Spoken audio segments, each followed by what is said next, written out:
এরপরে প্রশ্ন হলো, দাড়ি পড়ে গেলে পড়া দাড়িগুলো কি করবেন?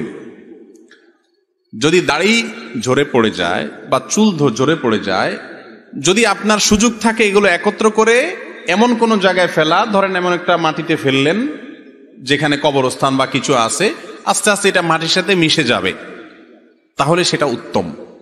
এমন কোনো জায়গায় ইচ্ছাকৃতভাবে মানুষের শরীরের কোনো অংশ, এই যে আমরা নখ কাটি, গোপ কাটি, এগুলো এমন কোনো জায়গায় ফেলা উচিত না, অনুত্তম।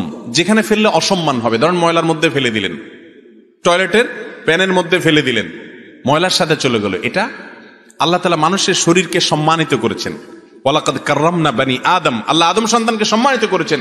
মানুষের শরীরের অপমানকর ভাবে ব্যবহার করা বা এটার অপমান হয়, এরকম কাজ করা উচিত না, অনুত্তম কাজ। কিন্তু যদি কেউ টয়লেটে ফেলে দেন, তাতে কোনো কবিরা গুনাহ হবে না, মহাপাপ হবে না, বড় কোনো অপরাধ হবে না।